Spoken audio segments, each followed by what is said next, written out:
for your opening.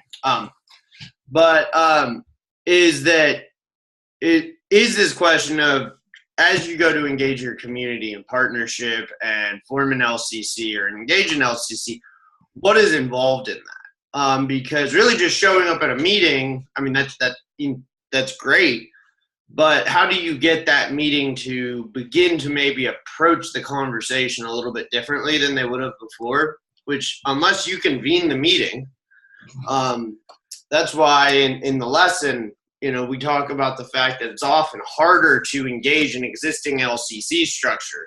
And by LCC, we mean local coordinating committee, but that can be any existing committee or coordination body. So, but that often it is easier to start something brand new because you get to pick the membership, and so you basically get to set the agenda for the meeting. But that doesn't mean that your LCC at that point has legitimacy. So I think, when it's most effective is when you can join an existing structure, but then it's also really bloody hard. I know that I mentioned yesterday sitting on the board of 2 local organizations, one of which I founded and the other one I was invited to join. And the one I was invited to join is a lot harder. The meetings are just much harder to get through. It's harder to kind of get them into action. And one of the main reasons is I'm not in office. The other one, I'm a founder. I'm the board secretary. I literally write the agenda for it.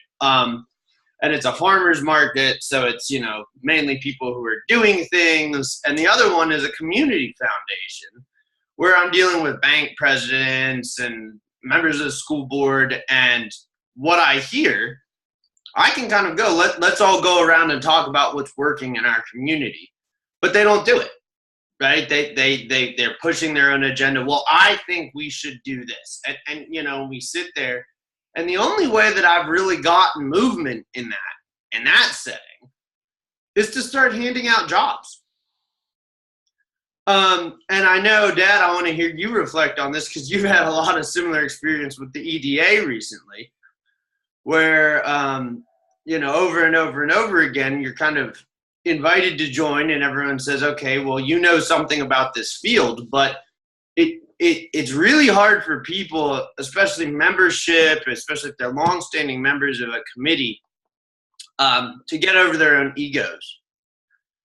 And so I think that, we will be talking about how to do a good presentation and some of that type of thing. But before we get into that, I think we did want to talk about some of the challenges and tricks for how to think about engaging or legitimizing a coordinating body to really get it to start to build from success and to get it to engage in partnership, because it is so ingrained that, I'll mention, hey, we have these things that are working.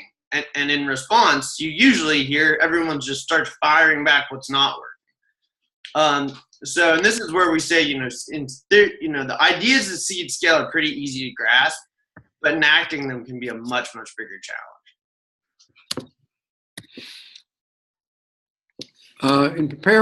Thank you, Luke. Preparing for this discussion in this tool session, I really I had 4 points.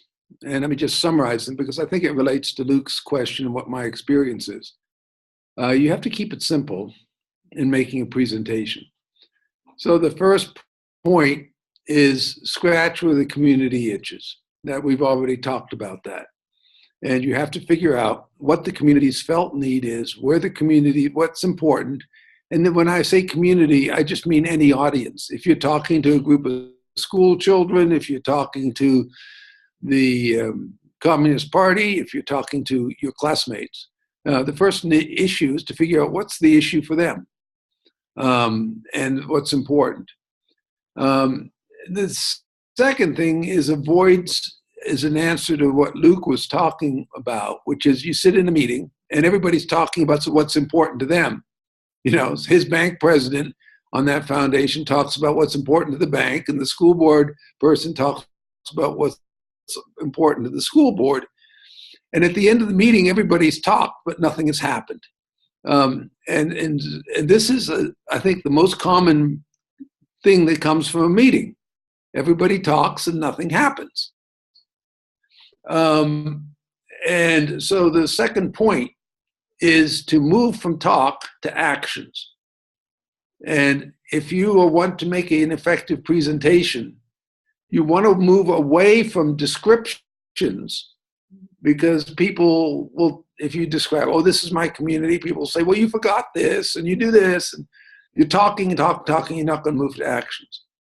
So the second thing in making a presentation that's really important is to avoid descriptions, right? And to focus on actions. Now, let me give you an example. We don't have in this discussion here any of our dear friends from Afghanistan. Luke has worked in Afghanistan for some years. I've worked in Afghanistan. We love the people of Afghanistan. Future Generations has 113 employees in Afghanistan. So we have a fairly large program. But every time you listen to a presentation in Afghanistan, 100%, the person opens and talks for half their time or more. This is the background on Afghanistan. We've been in war for 30 years. We have tribes that argue and fight against each other. We are a poor country. It's all about descriptions. And I sit there and I say, well, what are we going to do? We know Afghanistan has got difficulties. What are we going to do? How are we going to go forward? And it is very hard to get people to focus on actions. So my second point is to focus on actions. And when I'm talking in Afghanistan, I'm saying, what can we do in the middle of a war to make things better? And so this leads me to my third point that I prepared in coming to this meeting, which is you want to focus on actions that bring the community together, actions that grow energy. So we make a proposal to do something that strengthens the partnerships, that strengthens the relationships. So when I prepare for a meeting in Afghanistan, number one, I try to figure out where the community is. Number two, I'm going to focus on actions and not describe the situation. Number three, I'm going to try to find an action that brings the community together in my presentation. Before I start to design a presentation. And then we get to a technique that my father taught me. And this is a technique that my father, who had a great deal of success working in international and in local situations, worked out. And I said to my father, oh, this must be 30 years ago. I said, Dad, why when you lead a meeting is everybody happy? Why when I lead a meeting does it come to arguments? And I said, yes, you're more senior, but you need to teach me, your son. And my father then taught this lesson also to his grandson, Luke. And the technique is very simple. My father said, when I go in a meeting, I make my presentation. It speaks to where people is. It focuses on actions, and it represents the whole community. That's what I've done. But here's the fourth point. As everybody is talking, I write down on my piece of paper something that they said that agrees with my proposal. Okay? I don't put down on my paper what they said that disagrees. I'm just writing down, oh, Kim agrees with me that there are a lot of opportunities. Oh, Ahmed agrees with me that the women can be helpful in our community. Oh, Tien agrees with me that the children are important. Okay? And I forget everything that they say that disagrees with me. Okay? And I write it down on my paper. So then near the end of the meeting, after everybody has talked around and around in circles, and we ba ba ba ba ba ba, or as our Chinese colleagues like to say, walla walla. That's when everybody talks and you get nowhere, okay, in Chinese, walla walla. After everybody has done walla walla, I then say, well, let me see here. I think we all agree. Now, everybody's surprised because they thought they all disagreed. So my father says, I've got right here that Jen said that this is important. Kim said, this is important. And Ahmed said, this is important. And I quote them back exactly what they said. And I go around the room and I say, you said this, you said this, you said this. And so I said, draw a circle. And we are all inside the circle. We've all spoken. What people said that was we disagreed with, I've forgotten that. And it turns out everybody's agreeing with me.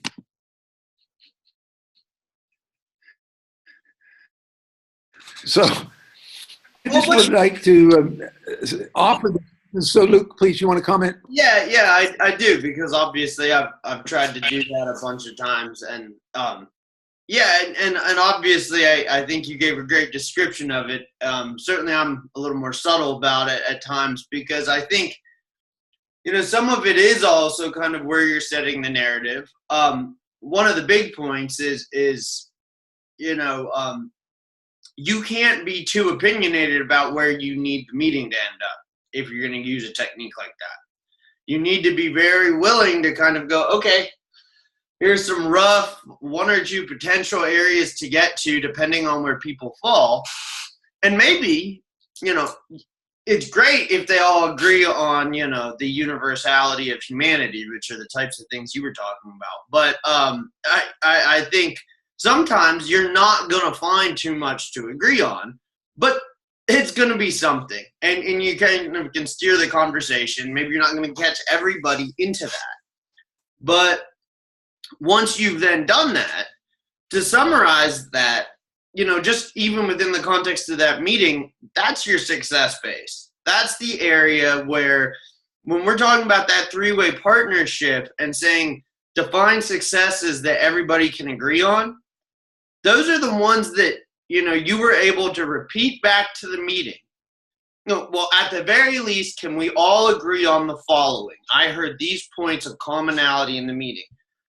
And even if somebody doesn't agree at that point, and over half the people in the meeting are nodding their head, that person's probably not going to speak up at that point. And I think so, because what you're doing, and it's not to say you're trying to steamroll opinions or anything, but you're trying to flip the meeting into a constructive light. So that's how you get a meeting to end in a happy manner. But I think then the next step of it is also, and you can't always do this. You're not always in a position to do this. Sometimes you have to go in and make people happy 3 or 4 times before anybody's going to really listen to you. But at that point, to go down that list of things that people said and agreed on and start figuring out specific jobs. Because that's then the really next step. You know, in I think 2 weeks from now, we get to the work plan section. And part of the reason why we favor a work plan, and we favor an extremely simple, everybody will probably be shocked when they get to the Future Generations work plan. It is simple. And the reason is, it's really hard to misinterpret. It's really hard for someone to come back and go, oh, well, I didn't understand I was supposed to do that. Because part of the work plan literally says who is going to do this. And so you're sticking someone's name on it. And that is where also you quickly get to a stage. Going back to the community foundation that I've used as an example. We now have, it's taken a long time. And essentially the people who really just want to go there to talk are dropping off now. When it's becoming clear that a couple of us said, look, we either need to just stop doing this, give our money away to another more proactive foundation, or we need to start doing something, and therefore everybody gets a job now. And amazing, when we started to hand out jobs, one member didn't come to the next 3 meetings. So we said, okay, I guess you're out of the job. And this person was the secretary. Well, obviously, that's then my next point. There really is no more powerful, and by power, I don't mean control, but being the person who takes the minutes and being the person who is keeping track, that position of secretary is an extremely influential position because they set the permanent record of the meeting. And to do exactly what Dad was talking about, of going around the circle and saying, can we all agree on this? This is what I am concluding from the meeting, and these will be the next steps. You can very subtly basically hand out all the jobs as the secretary. And so I also would just say that that's it. Working with what people agree on is the starting point. And then if you think of that as that's the fuel to really kind of building blocks for getting action started. So those are just a couple other points of reflection. And I really have found that between doing those approaches and then giving somebody a job, and then you go around the next time and have everybody report on the job. Now, you don't blast somebody if they didn't do their job. Oh, no big deal. We understand. We get it. But it's subtle. Oh, well, you just do it, and then, remind them. You're not trying to humiliate anybody. You're just trying to make it very clear that this committee is about work, and not just talk. Great, Luke. Well, let's get reactions from Tien and Ahmed and Kim as to what we've said before we move into the next thing, which will be some talks on PowerPoints and making those sorts of secretarial reports. So do either of the three of you, Kim, Ahmed, or Tien, want to make some comments, ask some questions?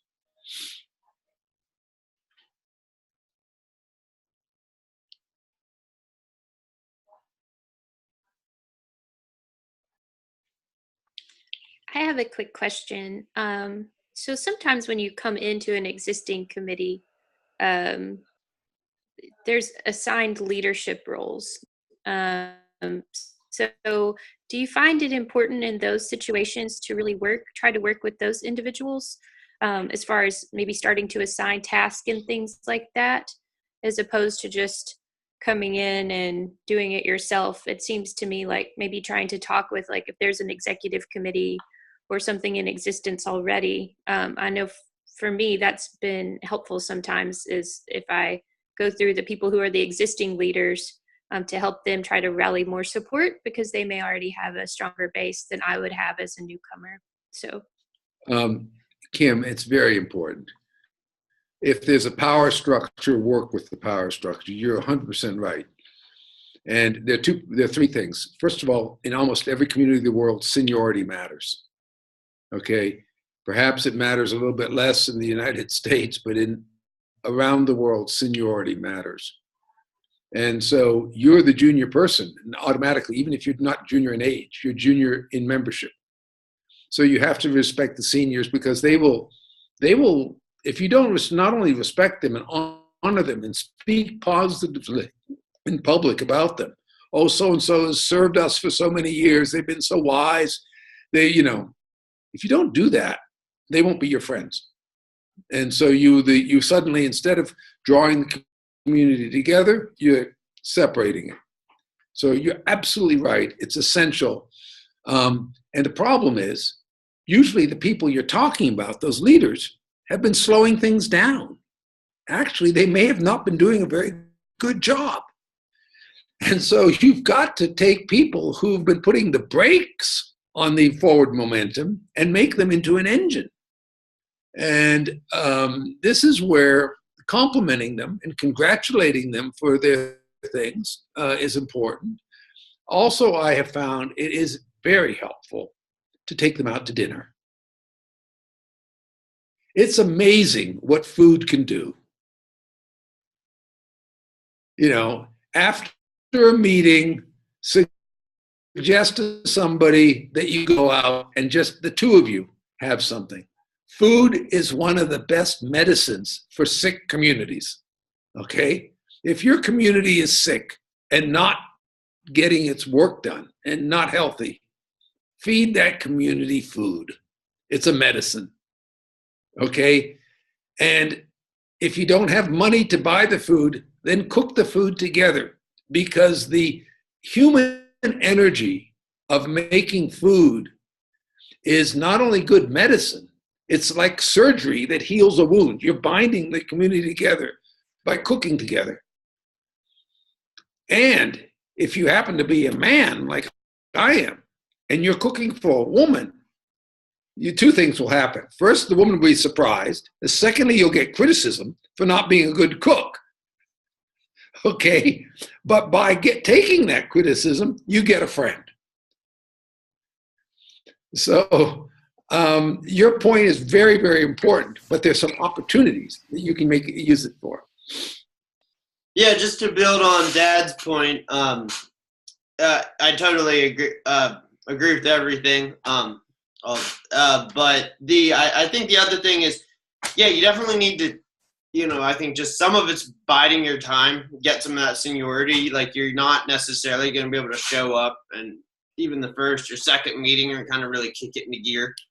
And I've also, in the one or two experiences where I've come in and joined, like when I joined the community foundation, I just made a point to come in as the most proactive member for about the first 3 or 4 meetings. I did my homework. I showed up with, as we'll talk about, formal presentations, branding ideas. I made it really clear that I had done the most work in the room and had answers. I'd researched potential questions that were going to come up, but waited for the questions to be asked, so I had the answer. I sounded knowledgeable. In that particular case, everybody was slowing things down except for one person who's actually the president, but he was burnt out. So I think that's the other thing, is to find those one or two other people that are trying and either don't have time or are burnt out, aren't necessarily putting on the brakes. And sometimes those people are there and sometimes they're not. But right. Yeah, I think kind of earning your own seniority, and there's ways to speed that up as opposed to just biding time. Yeah, absolutely, because you do have to work with existing power structures, and right. But when you get those structures to kind of work for you, I mean, this is the beauty of something like the political process. If you can find something that matters to the community and makes a politician look good, that's how laws are passed, right? And so I think that this is, you definitely want to work with it, and the key is, having people respect you, and also doing your absolute best to avoid confrontation, certainly open confrontation. You can disagree with people, but even if you're going to disagree with someone, do that over dinner. Don't do it in front of some other people, because then, turfism occurs. Great question, though. Let's hear from Jen or Ahmed. Do you want to have some questions or comments?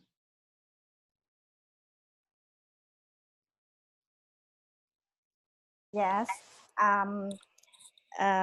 In my community, sometimes I get a problem with a very high position and experience and all elder who always talk during the meeting and out of control, and other member cannot participate in that giving idea because he elderly, they are high position, we cannot stop. So at that time, it's very difficult how to solve that, sir.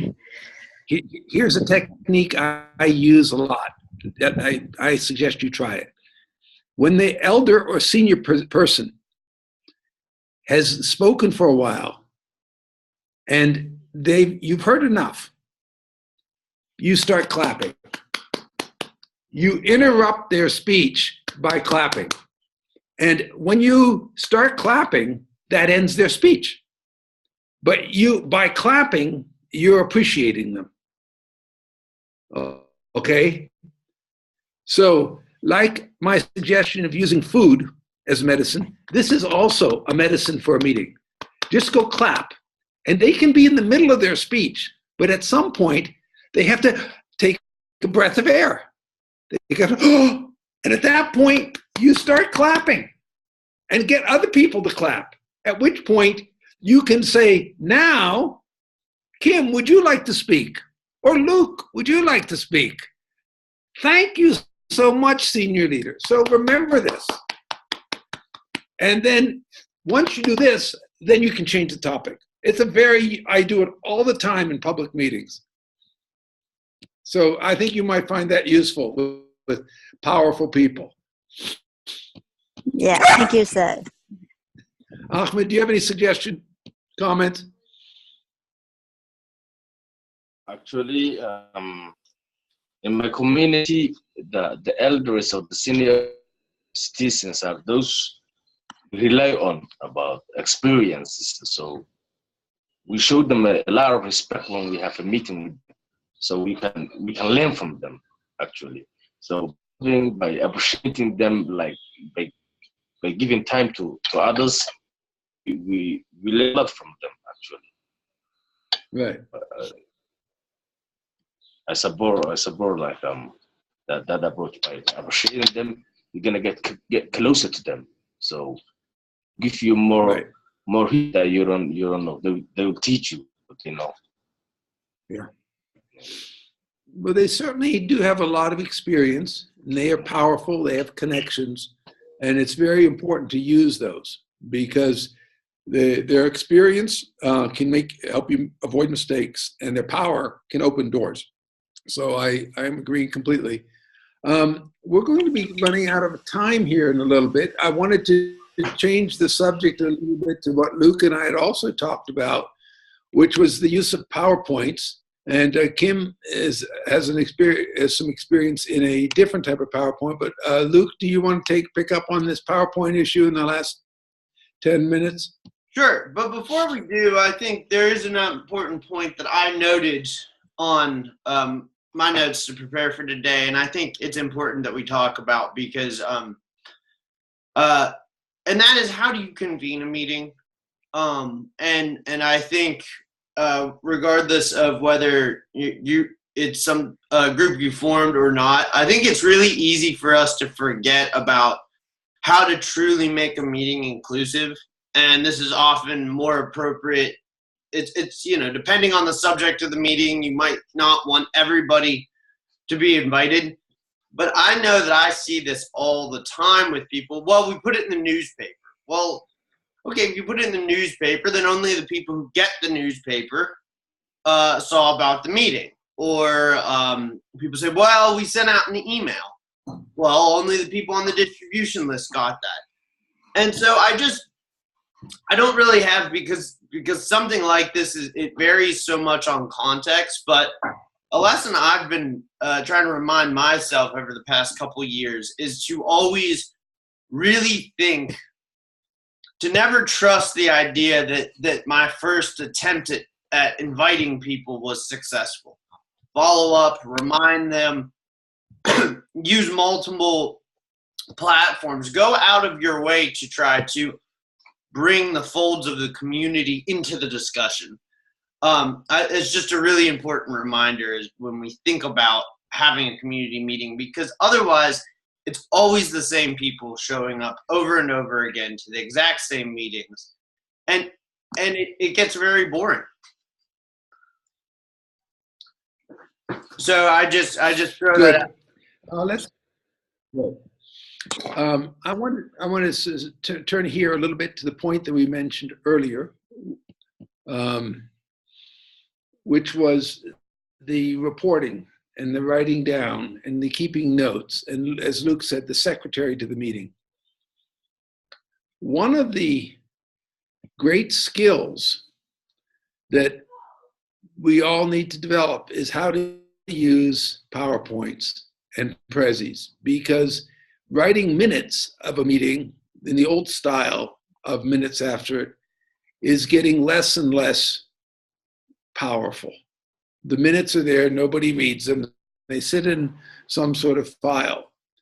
But if you can make a PowerPoint, even 3 or 4 slides, and if you happen to be in a meeting context where you have the ability to project, then that's very powerful. But you don't need electronics to do a PowerPoint. You can take a piece of paper and put it on the wall like a flip chart. And so there may be a blackboard, there may be a whiteboard. The technology is not what's important. The idea is important. And the idea is to take the discussion from the meeting, as I described with my father's technique, and to put it out as a public document. If you have PowerPoint, use it. If you don't have PowerPoint, have a piece of paper and some tape and make a flip chart on the wall, or go to the blackboard or go to the whiteboard and say, now, I have these points and I have listened, and now let me post them. You are essentially publishing a newspaper of the meeting. You are making a public document. And by being the person, as Luke said, who's the secretary, you're doing that. Now, most meetings have a formal secretary, the position that Luke described. But you can become the secretary if you just stand up and say, here, let me do some summaries. What does everybody think? It's a participatory technique. You give honor, pardon me, Mr. Chairman, pardon me, Madam Secretary of the meeting, can I have permission to just make a few summary points so that we can all see them? Okay? Don't worry about the technology. Remember the idea of public presentation, public documentation of the key points. And that will achieve Luke's thing of giving specific actions. As Luke just now said, it's so important. You can say this, this, this, and now we should do these actions. And so you have created something. And as we will get to when we talk about the future generation's work plan, as Luke said, in 2 weeks, we have a structure that all that falls in place with. But there are many interesting technologies. I've mentioned the PowerPoint, the flip charts on paper, the blackboard and whatnot. But is this appropriate to just ask Kim to tell us about Prezi, Luke? Let me set the stage, and I don't know, Kim, were you able to get your Prezi to work? If not, I also have one I can share. You're muted, so I can't. Sorry. I emailed you the link to mine, so you could pull it up. Cool. I will do that as well. So I just briefly wanted to say a couple notes about PowerPoint. And then Kim and I will talk about what we think is another really cool presentation software. First of all, there are a lot of uses for PowerPoint or and for any kind of presentation software. One is keeping a formal record.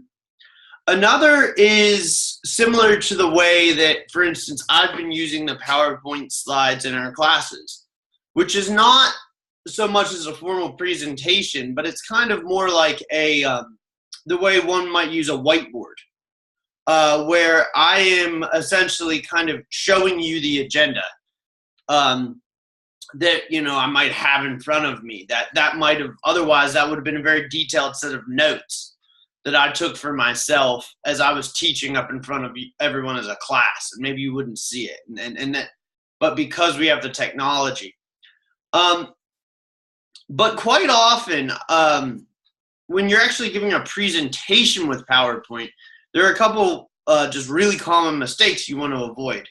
And I think one of the most common is to put too much information on any one slide, and to then have your narrative, what you're saying to the audience, be exactly what is on the slide. You actually want them to be different. You want them to complement one another, but you do not want them to be one and the same. And so I was actually watching the video from yesterday, and had noted at certain points where we were using our PowerPoints more effectively than others. So, for instance, this slide that I'm showing right now, it has too much information on it. The only reason that I have this slide, and I just keep using it, is this is basically telling you some course policy items, and I use it every week. But even then, I have made a point to call out the key issues in this slide. If you think about this slide, this is truly an agenda. 1, 2, 3, 4. This slide I use I don't usually put together slides like this where I truly kind of walk down through a list of things. In this particular case, I do it because it lets all of you know what the agenda for the meeting is. But at no point am I trying to get forward a complex idea. I'm just saying this is the plan. We're going to do these following steps. And then I want to highlight a much more effective slide, which was this one that Daniel used yesterday, where there's very little content, but the content that is there has been selected because those are the core ideas. And so if you go back and watch, for instance, the video of Daniel talking yesterday, well, first of all, we use this animation, and I can talk about ways that you do use graphics to really both build and make a kind of be able to articulate a point. But the biggest thing is that you can have, if you have your notes put together right, you can talk for a good 5 or 10 minutes and have your key points behind you the entire time. And that is over and over again saying, look, these are the really important key takeaways for all of you. And I just say that because quite often, most of us know how to read. So if you really have a lot of slides up and then you turn around and you read those slides, or you have too much content that the person can't read and you have to actually read the slide to people, the presentation becomes very boring and becomes very undynamic. And those are things you want to avoid. At that point, for presentations like that, one reason that I put together PowerPoints is to give people a handout. And I print them out like this. And so you have all your slides. And so at the end of the meeting, I've had meetings where I printed out my PowerPoint and I waited until the very end of the meeting and sent it home with everybody. So that's another way, because then they all go home. You don't know what notes they took otherwise, but this way you're sending them home with a set of notes, and they're the notes you wanted them to take. Luke, there's one key point here on this slide. Aside from the dynamic slide, and as you may recall yesterday, it started and the picture grew. Notice at the bottom of this page, these are the talking notes that the person didn't see, but I saw that I was talking from. And this allows you to stop going on and on and on and on and talking too much. Because you've got your talking points right there without having to put them on the screen. So back to you, Luke. Well, absolutely. So I've tried to use the talking points built into PowerPoint, and I don't. Where I use them is, for instance, here. You can see in this PowerPoint that I gave a timestamp so that I know that I'm on track. I said, okay, breakout rooms need to end by 9:15. And our group synthesis needs to end by 9:40. Okay, because I knew that I'd laid out the schedule for how we were going to spend our time. So there's a lot of ways to use these different tools. And I just think the main thing is you want to use it to enhance and not to distract from your presentation. And that's a really easy thing to do. Keep in mind that if someone's holding a PowerPoint copy, they're going to read it.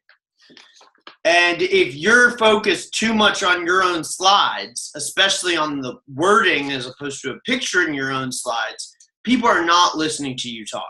They're reading. They're focused on your slide. So that's one reason why when at least for me, I feel the best techniques to giving a good PowerPoint are I prefer to have the PowerPoint behind me so I can't see it. They can see it. I know that it complements me because I put the PowerPoint together.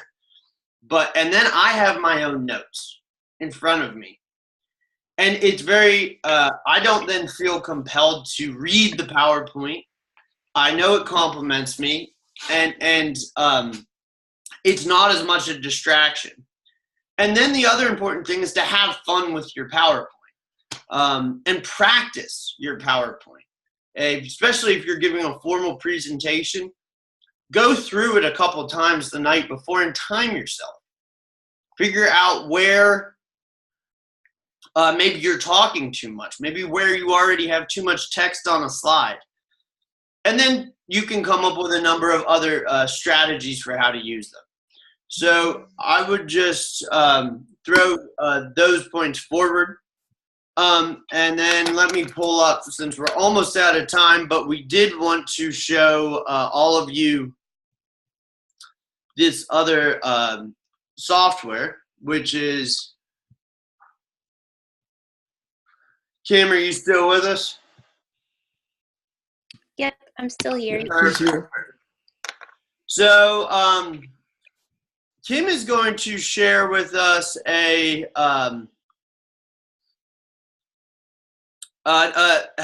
another type of software, which is the what's known as Prezi, and I will let Kim say a few things about it. But it's similar to PowerPoint, but also feels very different, and I think it makes the audience. It has a different impact. Kim, over to you. What do you think of this as we get your Prezi demonstration going? So the reason why we started using Prezi at my former job was because we were working a lot with students, and these students were tired of PowerPoints. They felt like their teachers just read from the slides and that they weren't engaging, and that they were kind of behind when it came to technology, as far as, social media and things. And so someone actually suggested this platform called Prezi. Now, PowerPoint moves in a very linear fashion from clicking one slide to the other, whereas Prezi is like an actual movement. So some people say that they may even get a little dizzy when they start doing Prezis because it uses a zoom function to go in and out of topics. The thing I really like about Prezi is that it allows you to embed images and videos just like you could in PowerPoint. But because you're moving across the screen, it gives people a more engaged experience. So this is just an example of a slide where I did this presentation for people who had no idea who I was, but they were interested in a lot of the issues that I was presenting on. So Luke, if you go ahead and move forward one.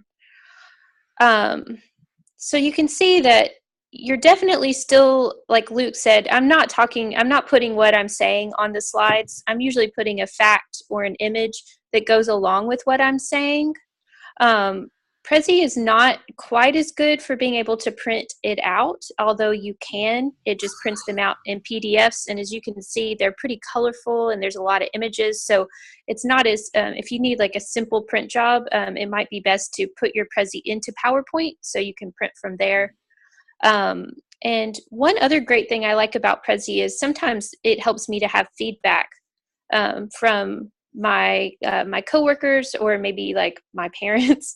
So I'll send my Prezi to them via a link, and they're able to review it and put comments about my Prezi. So that really helps me as well for practicing my presentation. Well, that's a great point, Kim. Well, that because Prezi is cloud-based, correct? Correct. So you just use it. Like I just sent Luke a link, and he could access this this point. So it works really well. You can even we had a paid subscription for work, so we can even send it to people and track to see if people actually looked at it and how long they spent on certain things. So for us, that was important working with students. And then we also used it to work with our board members because they really liked Prezi. It was more engaging than normal agenda minutes. And so I made a Prezi for them and they loved it. And so we started transitioning to Prezis for our board presentations as well. Thank you so much, Kim. Does anybody have any immediate questions about Prezi? We just wanted to show you that a lot of people are familiar with PowerPoint. As Daniel was saying, you don't always need a fancy technology. You can use flip charts. You can use all of these things. But and PowerPoint has become the common norm. But there are a lot of other emerging technologies for doing this type of thing, and I think it's important. As Kim was saying, if you walk in and show somebody a Prezi or a new PowerPoint, a new function on PowerPoint, or just show them an approach to a presentation they haven't seen before, they're going to be interested in it, and it makes it more fun for everyone. Daniel, do you have any? Well, Ahmed, you had a question. Yes, I've seen the software used in our lectures. I think so. One of our lecture presentations were used here. Yeah. So I've just seen it quite interesting, you know, by going to the slide, and you can zoom in and see another talks, you know, or another descriptions about the topic. So the thing is, like, there's like a link like that. We can try it when we try to do presentations. Or like my download that. Absolutely. Well, that's a great point. I should do a Prezi for our class next week instead of a PowerPoint. I hadn't thought of that, but I think that he was saying that Corey uses them in his lecture videos. Yeah. So I think most people have been familiar with the Prezi, not knowing that that's probably what it was.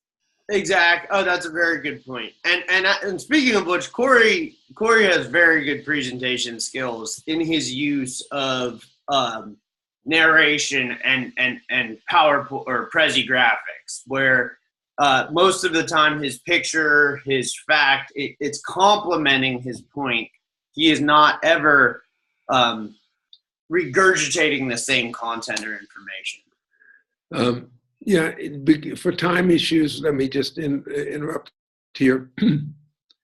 I think that PowerPoint, we all have to use it. It's sort of like a pen and pencil with a piece of paper. You can't be an educated person and not know how to use a pen and a piece of paper. But if you want to start to be a professional, you've got to be learning new techniques, okay? And there are many new techniques. And Prezi is one of the good ones to make you look very professional, very modern, and you will be have a big impact. You've also been, I think, introduced now to story mapping. And I really encourage you to learn more about story mapping during your 2 years of your master's program. Because if you learn how to do a story map, you will make something that's more powerful than a book in terms of educating people. It's there, it's on the web, it's there forever. Anybody can get it, it's for free, and it's a very, very powerful tool. And all of these techniques, Prezis, story maps, websites, videos, photographs, they all come together in your ePortfolio. So your ePortfolio is a way for you to practice all these modern presentational techniques and do them in a scholarly way so that you come across as a real expert. And when you develop that, we use the word gravitas, when you develop that professionality, you'll find that you, as a community change agent, will change communities faster and more happily. So these tools are important to learn, and thanks a lot. I think we've run out of time here, Luke. We have run out of time, but I just wanted to close. Yeah, you're right that the ePortfolio will be the final repository for you to showcase all of this. But I would say your ePortfolio is very much also a collection of your learning artifacts in all your courses. So I would encourage everybody, if you want to try a Prezi, if you want to try PowerPoint, any of this, please feel free to do it. And we actively encourage you to do this as you're working on artifacts for our course. As you do your lab work, you will always see, we've tried to give you, we say, you can always come up with your own self-designed artifact option. And then I've tried to always give at least 4 or more recommendations for different modes for how to do these presentations. And so once again, if this, Prezi is interesting, I encourage you to use that as a framework. And I just want to go back and encourage everybody. We really want to encourage you to be honing in these other professional and presentation skills, learning new technologies that you think will be useful as you're also doing your coursework. So I just wanted to close on that final note. Okay, well, I'm going to